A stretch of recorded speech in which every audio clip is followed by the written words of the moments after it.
Hello everyone, welcome back again to another sewing tutorial on this channel. If you're stopping here for the first time, you're absolutely welcome. This is Jowins Fashion Ville. Here on this channel we upload videos on sewing tutorial, pattern drafting and everything in between sewing. So in today's video we'll be learning how to make a cowl neck top. If this is what you're interested in watching, then watch the video to the end. So guys, let's get started. So guys, we'll simply start the cowl neck top illustration with the back pattern. For the back pattern guys, I'll just do a very brief explanation of what I have here on my table. For the neck width, I worked with 4 inches and the neck depth is 1.5.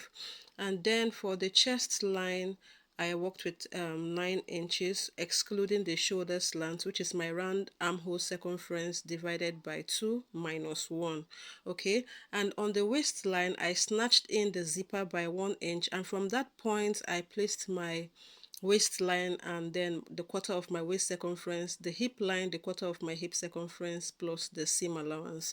Okay, we'll simply proceed to the front pattern. For the front pattern, I'll be coming down here by 1 inch. This will act as a guide for me to take my vertical measurement, or more or less we can call it the shoulder line. So I'll go ahead and draw a straight line, and from that point I'm going to establish my chest line, which I mentioned earlier, the round armhole circumference divided by 2 minus 1. When you place your shoulder slant, it becomes 8 inches. So I'll simply go ahead and mark my bust line, the waistline, and the hip line. Okay, the next thing I'll simply do is to mark my neck width, which I mentioned on the back pattern, 4 inches, and then the shoulder 7.5, the shoulder slant down by 1 inch. I linked it up to the neck width, and then the neck depth is 3 inches. I'll simply go ahead and establish my armhole curve. What I'll simply do here is to mark the quarter of my bust circumference. This is what I'll use to establish my armhole curve. So the quarter of your bust circumference, you place it on your chest line.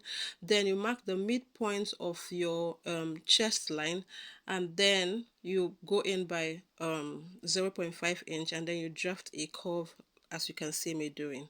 So guys, the next thing I'll simply do is to place my seam allowance on the bust line and also mark my horizontal measurement on the bust line. So I simply transferred what I have on the chest line to the bust line.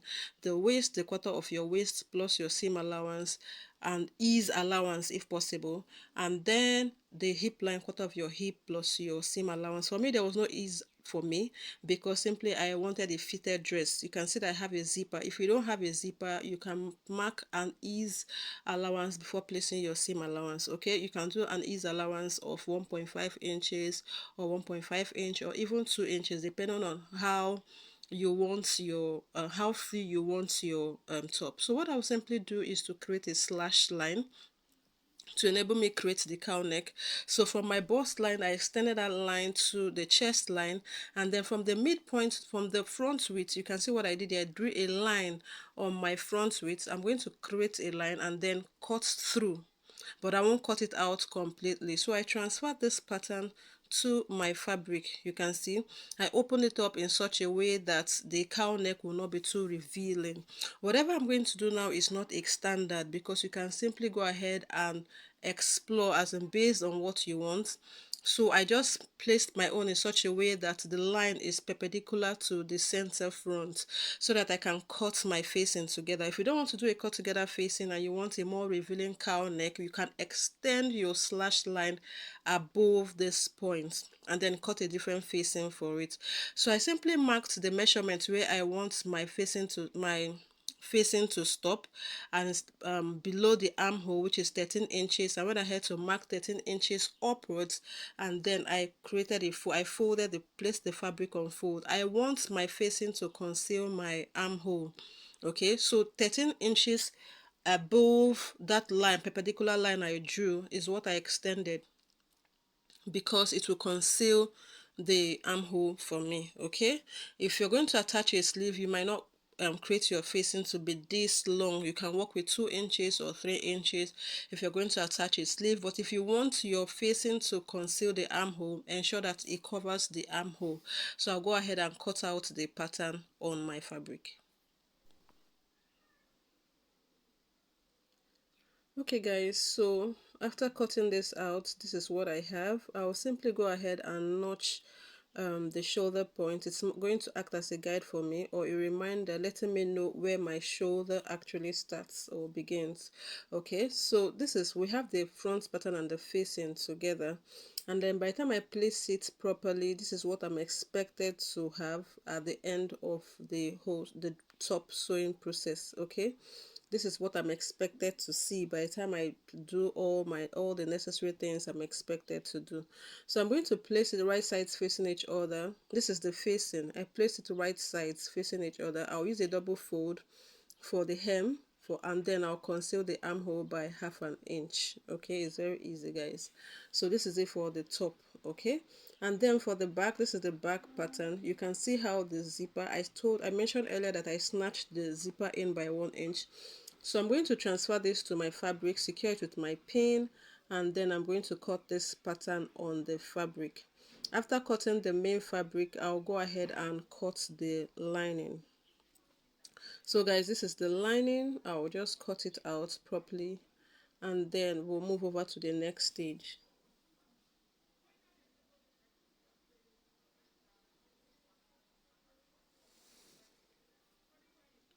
Okay guys, this is what we have. We have our main fabric and the lining. So I'm done concealing the armhole for the front pattern, and then I also used a double fold for the facing. You can see the double fold I used, okay, to conceal that parts of the facing. So I'm going to turn it out, and this is what I have. So you can see that the armhole is properly concealed. Okay, I don't think it's nice using a bias for the armhole. It's going to look somehow. Okay, so it's best to use a facing that can conceal the armhole properly, the neckline and the armhole properly.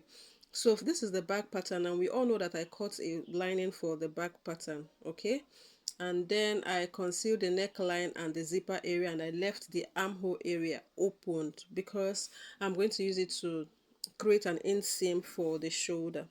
So I closed up the neckline, closed up the zipper, but I left the shoulder and the side back open. So I'm going to be joining the shoulder of the front pattern to the shoulder with the shoulder of the back pattern. So I'm going to be placing the right side facing each other. This is the right side and that's the wrong side. I'm placing the right side on the front to the right side of the back, and then I'm going to be using this lining, okay, to turn this up in this way. Okay, so just watch what I'm doing. I'll secure it with a pin. And remember that I'm here to conceal the armhole of the back pattern and the side back as well. So after stitching the shoulder, I'll still extend this fabric in such a way that it will conceal the armhole and the side, okay, the side back. Okay, so I'll just place it this way. I'll stitch this side. After stitching the shoulder, I'll stitch the armhole, and then I'll stitch the side, and then I'll turn it. Okay, so I've done that. I've joined the shoulder of the front to the back, and then this is what we have. Okay, this is what um you're expected to have if you follow the process properly. And you can see that I've also turned the armhole and the sides as well. So we've concealed the center back and the side back as well. Okay, so for the hemline of this top, I'm going to weave. I don't have a weaving machine, so I just overlocked it. So if you have a weaving machine, you can go ahead and weave it and fold it by 1 inch. Okay, I did the same for the back as well. I used an overlocking stitch to overlock it and then fold it. Then for the zipper, what I simply did for the back at the back was to join it this way, and then I stitched it by 1 inch. I opened it up and gave it a good press. Okay, so this crease line is going to help me place my zipper. So guys, having done this, I'll simply go ahead and close up the sides. Okay, I'll close up the sides. I'm going to be placing it right sides facing each other, and then I'm going to be stitching it up by my body measurement. Since I want a fitted top, I'm going to mark my bust measurements, my waist measurements, and then my hip measurement. After stitching it up, our top is ready to wear. So it's a very easy tutorial, and I'm going to be showing you guys the outcome of this top after placing my body measurements and then stitching the sides up. So guys, this is what we have. You can see how beautiful the top is looking. The neckline is not so revealing. If you want a more revealing, then you extend it as I mentioned. So thank you so much guys for watching. Don't forget to like, share and subscribe. God bless you guys.